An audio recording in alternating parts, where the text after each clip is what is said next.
পক্ষে এবং কন্যা পক্ষের সঙ্গে যোগাযোগ করিয়ে দেওয়া। সেই রকম গুরু হচ্ছে যে ভক্ত এবং ভগবানের সঙ্গে যোগাযোগ করিয়ে দেওয়া, যোগ সূত্র স্থাপন করা, এটাই হচ্ছে গুরুর কাজ, এটাই গুরুরা করে থাকেন। শ্রীরামকৃষ্ণ বলছেন এরকম যদি দেখেন, শ্রীরামকৃষ্ণ বলছেন যে সচ্চিদানন্দই হচ্ছে গুরু, শুদ্ধ মনই হচ্ছে গুরু। অর্থাৎ যখন আমাদের মন শুদ্ধ হবে, অত্যন্ত পবিত্র হবে, তখনই কিন্তু শুদ্ধ মন গুরুর কাজ করে থাকে। কিন্তু মন শুদ্ধ হবার আগে, শরীর শুদ্ধ হবার আগে বা পবিত্র হবার আগে এই গুরুকরণের প্রয়োজন আছে, বা গুরুর উপদেশের প্রয়োজন আছে, আদেশের প্রয়োজন আছে। তবেই কিন্তু এই গুরু কৃপা আমাদের উপর বর্ষিত হতে পারে। এবং গুরু কৃপা যদি বর্ষিত হয় তাহলে পরে সত্যি সত্যি আমরা ওই দিকে এগিয়ে যেতে পারবো।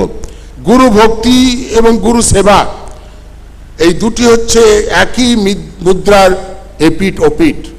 যদি ভক্তি না থাকে, গুরু ভক্তি না থাকে, কখনোই গুরু সেবা করা সম্ভব নয়। ভক্তি থাকলে কিন্তু সেবা করতে পারবো। এবং সাধারণভাবে আমরা দেখি, যার প্রতি ভালোবাসা নেই, যার প্রতি শ্রদ্ধা নেই, তাকে আমরা ঠিকভাবে সেবা করতে পারি না। সেই জন্য গুরু ভক্তি হলেই কিন্তু গুরু সেবা সম্ভব। গুরু সেবা অনেক প্রকারের আছে, গুরুকে অনেকভাবে আমরা সেবা করতে পারি। ভক্তেরা, তারা শিষ্যেরা, তারা গুরুর সেবা করে থাকে।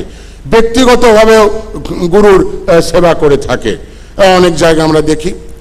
কিন্তু এই গুরু সেবার একটি অনন্য উদাহরণ এখনো, সেটি হচ্ছে আরুণী।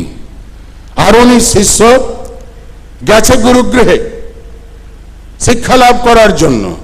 খুব বৃষ্টি হচ্ছে এবং গুরু বলল আরুণীকে যে দেখো, জমিতে, ধানি জমিতে জল বয়ে যাচ্ছে, আল ভেঙে গেছে।